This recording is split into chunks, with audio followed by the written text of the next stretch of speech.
नमस्कार दोस्तों, हमारे YouTube channel big one study point में आप सभी का स्वागत है। दोस्तों, मैं इस वीडियो सेशन में इतिहास के जो मध्यकालीन इतिहास का लेक्चर नंबर 4 लेकर के आया हूं। तो दोस्तों, हम लोग आप इससे पहले यदि तीसरा लेक्चर देख लिए होंगे तो अच्छा है, नहीं देखे होंगे तो प्लीज उसे पहले देख लें। तो हम लोग पिछले लेक्चर में क्या पढ़ रहे थे, तो गुलाम वंश के शासक और उसके संस्थापक और उसके महत्वपूर्ण कार्य के बारे में पढ़ लिए थे। तो उसके बाद का जो गुलाम वंश के ही शासक था, तो जिसका नाम था, ठीक है, इल्तुतमिश। तो आज हम लोग इल्तुतमिश के बारे में पढ़ने वाले हैं, ठीक है। तो इल्तुतमिश किस शासक का शासक था, तो यह भी क्या था, गुलाम वंश का ही शासक था। तो अब बता दें फ्रेंड इसके बारे में कि इल्तुतमिश का जो शासन काल था, जो 1210 से 1236 ईस्वी तक रहा। कितना? 1210 से 1236 ईस्वी तक रहा। अब बता दें कि जो गुलाम वंश था, गुलाम वंश के संस्थापक कुतुबुद्दीन ऐबक की जब मृत्यु हो जाती है तो उसका पुत्र रहता है जिसका नाम था आराम शाह, ठीक है। जिसका एक पुत्र रहता है जिसका नाम था आराम शाह। तो वह क्या होता था कि अयोग्य था। क्या था? अयोग्य था। फिर भी उसने अपने गद्दी पे 8 महीना तक लगभग शासन किया। 8 महीना तक शासन किया। उसके बाद उसे हटा करके इल्तुतमिश इस शासन में अपना साम्राज्य स्थापित कर लेते हैं। अपना साम्राज्य यानी गद्दी पे बैठ जाते हैं, है ना, और अपने साम्राज्य का बागडोर अपने हाथों में ले लेते हैं। उसके बाद से इस इल्तुतमिश का शासनकाल चलता है। तो इल्तुतमिश का शासनकाल 1210 से 1236 ईस्वी तक था, ठीक है। और बता दें कि इल्तुतमिश इसका जो प्रमुख कार्य था उसके बारे में हम लोग देखेंगे, जो सभी एग्जाम पॉइंट ऑफ व्यू से बहुत ही महत्वपूर्ण है। तो उसके बारे में हम लोग देखेंगे। इसका पहला था कुतुब मीनार, है ना, कुतुब मीनार का निर्माण। आप पिछले लेक्चर में भी कुतुब मीनार के बारे में पढ़े थे। तो कुतुब मीनार का निर्माण, उसमें भी तो कुतुबुद्दीन ऐबक के द्वारा कुतुब मीनार की नींव रखी गई थी। क्या रखी गई थी? नींव रखी गई थी। लेकिन इसका निर्माण पूरा नहीं हो पाया था क्योंकि उसकी मृत्यु हो गई थी, है ना, पहले ही। और उसके बाद क्या होता है कि इल्तुतमिश आते हैं और उसके बाद कुतुब मीनार का निर्माण कार्य पूरा करवाता है ना। तो इसका पहला प्रश्न बनता है कि कुतुब मीनार का निर्माण कार्य, है ना, पूरा किसके द्वारा करवाया जाता है? तो इल्तुतमिश के द्वारा, है ना, कुतुब मीनार का निर्माण कार्य पूरा करवाया गया। और इसके बारे में हम लोग पढ़ भी लिए हैं पिछले लेक्चर में। कुतुब मीनार का नामकरण किसके नाम पे किया गया था, किसके द्वारा किया गया था, है ना। उसके बाद अगला है अमीर, है ना, अरबी सिक्कों का चलन। अब अरबी सिक्कों का चलन भी किसके द्वारा किया गया था? तो इल्तुतमिश के द्वारा ही अरबी सिक्कों का चलन भी किया गया था। तो इसमें क्या, एक था चांदी का सिक्का, है ना, चांदी का सिक्का, है ना, या क्या था, चांदी का सिक्का। और दूसरा था पीतल, है ना, यानी सॉरी पीतल नहीं, तांबा बोला जाए, तांबा का सिक्का। 2 तरह का सिक्का का चलन किया गया था। तो चांदी का सिक्का था उसको क्या बोला जाता था? टका बोला जाता था। क्या बोला जाता था? टका। और तांबा के जो सिक्का था उसको जीतल के नाम से जानते थे। अब बता दो फ्रेंड कि ये जो है ना बहुत ही महत्वपूर्ण है ना, सभी एग्जाम पॉइंट ऑफ व्यू से। इसे आप अच्छे से नोट कीजिएगा।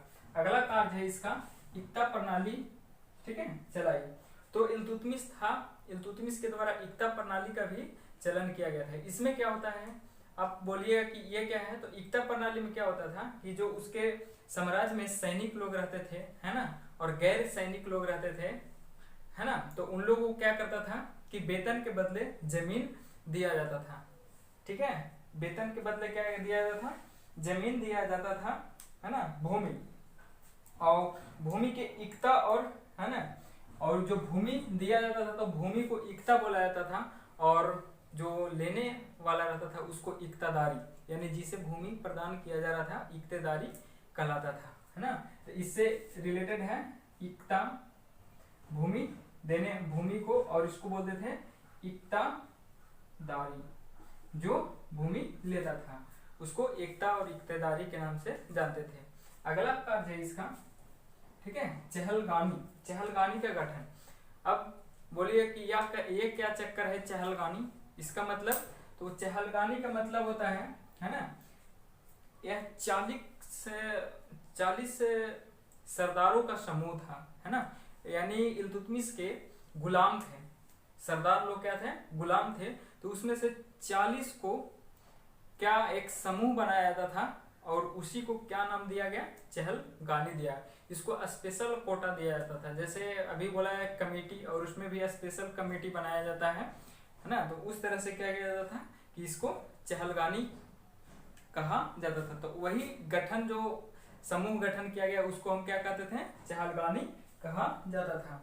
अगला जो है दिल्ली के अमीरों का दमन, यह भी अपने आप में बहुत ही महत्वपूर्ण है ना, यानी इसमें क्या होता था कि 40 है ना सरदारों का समूह, ठीक है, यह क्या था, 40 सरदारों का समूह था। ये सभी सरदार क्या थे, गुलाम थे, किसके, तो इल्तुतमिश के गुलाम थे। अगला होता है दिल्ली का, है ना, अमीरों का दमन। तो इल्तुतमिश ऐसा शासक था जो दिल्ली के अमीरों को क्या किया था, दमन किया था। ये भी अपने आप में एक बहुत ही, है ना, पावरफुल यानी अच्छा उपाधियां की तरह ही है। अगला जो है टकसाला का निर्माण, ठीक है, टकसाला का निर्माण, टकसाला का मतलब कि जहां से ये सब सिक्का बनता था, तो टकसाला का निर्माण किया। तो यह जो टकसाला था, टकसाला का निर्माण कहाँ हुआ था, तो दिल्ली, ठीक है, टकसाला का निर्माण दिल्ली में किया गया था, और यह भी किसके द्वारा, इल्तुतमिश के द्वारा ही किया गया था टकसाला का निर्माण। अगला है उपाधियां, है ना, तो इसका जो क्या क्या उपाधियां थी उसके बारे में, तो इसका जो उपाधि था सुल्तान, है ना, यह प्रथम शासक था दिल्ली का, क्या था, है ना, दिल्ली का प्रथम शासक था, दिल्ली का प्रथम शासक था जो सुल्तान की उपाधि धारण किया था। कब, तो यह किया था 1229 ईस्वी को, है ना, सुल्तान की उपाधि धारण किया था, है ना। उसके बाद यह जो था कि अपने साम्राज्य में स्वतंत्र सल्तनत का निर्माण किया था, यानी अपने साम्राज्य को एकदम फ्री स्वतंत्र साम्राज्य बनाया था, उस पर कोई किसी का विरोध है ना और किसी प्रकार का, ठीक है, उस पर प्रॉब्लम था, है ना। तो इसलिए यहाँ क्या हुआ कि स्वतंत्र सल्तनत का स्थापना भी इसके द्वारा किया गया। उसके बाद होता है कि खलीफा से इसका मान्यता प्राप्त था, है ना, खलीफा से मान्यता प्राप्त था, और सुल्तान का उपाधि किसके द्वारा प्राप्त किया गया था, तो खलीफा से मान्यता प्राप्त किया, और ऐसा करने वाला प्रथम मुस्लिम शासक बना इल्तुतमिश, है ना, जिसको खलीफा के बगदाद से उपाधि प्राप्त हुआ। उसके बाद अगला जो इसका एक प्रमुख घटना है, उस घटना के बारे में आप लोग को बताना चाहता हूँ कि यह जो घटना है 1221 ईस्वी का है, 1221 ईस्वी का, है ना, जब एक राज्य था जिसका नाम था ख्वारिज्म, है ना, तो ख्वारिज्म के एक राजकुमार था, तो किसी कारणवश उसको वहां से क्या कर रहा था, मंगोलों के द्वारा उसे भगाया जा रहा था। क्या किया जा रहा था, भगाया जा रहा था। आगे भी इसके बारे में डिटेल्स पढ़ेंगे, है ना, जब इसका टॉपिक आएगा तो हम लोग भी इसके बारे में अच्छे से पढ़ेंगे डिटेल्स, लेकिन अभी थोड़ा सा शॉर्ट आउट ले लेते हैं। तो क्या था कि ख्वारिज्म के एक राजकुमार था जिसका क्या नाम था, है ना, जलालुद्दीन मंगवर्नी, जलालुद्दीन मंगवर्नी, ये क्या था, ख्वारिज्म, ठीक है, ख्वारिज्म का राजकुमार था, जो क्या किया था, है ना, कि इसको मंगोल शासक के द्वारा भगाया जा रहा था, इसको हत्या करने के लिए, मारने के लिए, और इसी को पीछा करते हुए मंगोल लोग कहाँ आ गए, दिल्ली के तट पे आ गए, है ना, जहां इसका साम्राज्य था, किसका, इल्तुतमिश का साम्राज्य था, तो वहां पे क्या किए, वो लोग आ गए। अब क्या किया कि वो जो मंगवर्नी था इल्तुतमिश से क्या मांग रहा था, सहायता मांग रहा था, शरण मांग रहा था कि भाई मुझे बचा लो मंगोलों से। लेकिन यहाँ पे इल्तुतमिश के यदि उसको शरण दे देता तो जितना भी मंगोल शासक थे किस पे हमला करते, दिल्ली के सल्तनत पे हमला करते, जिससे इसके साम्राज्य में भारी नुकसान हो सकता था। ठीक है, और इसमें तो उसने क्या किया कि उसे शरण देने से, सहायता करने से मना कर दिया, और मना कर देने के कारण वह क्या हुआ, अपने दूसरा जगह पे जगह देख लिया। उसके बाद क्या हुआ कि तो ऐसा करके अपने साम्राज्य को बचा लिया, है ना। ऐसा यानी उसको शरण ना दे करके इसे क्या कर लिया, अपना साम्राज्य को बचा लिया। तो यह भी बहुत ही महत्वपूर्ण है ना, जो अपने आप में है। ठीक है, अगला जो है इसका बारे में और बता दें कि इसे उपाधि के रूप में क्या कहते हैं कि भारत में गुंबद निर्माण का पिता। क्या, भारत में गुंबद निर्माण का पिता क्या किसे कहा जाता है, तो इल्तुतमिश को भारत में क्या कहते हैं, भारत में गुंबद निर्माण का पिता भी इसे कहा जाता है। ठीक है, अब देखिए कि इसका मृत्यु, इसकी मृत्यु 1200, ठीक है, 36 ईस्वी को, कब, 1200 मृत्यु 1236 ईस्वी को हो जाता है। ठीक है, इसकी मृत्यु 1236 ईस्वी को हो जाता है। उसके बाद से इसका एक पुत्र था जिसका नाम था रुकनुद्दीन, पुत्र था, क्या था, पुत्र जिसका नाम था रुकनुद्दीन। ठीक है, इसका क्या नाम था, रुकनुद्दीन फिरोज,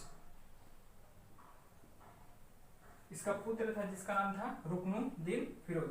तो इसका मृत्यु के बाद यह बहुत ही छोटा था, है ना, तो इसे गद्दी पे बिठाया गया, और इसकी सहायता हमेशा इसकी माँ जिसका क्या नाम था, जिसका नाम था शाह तुका राम।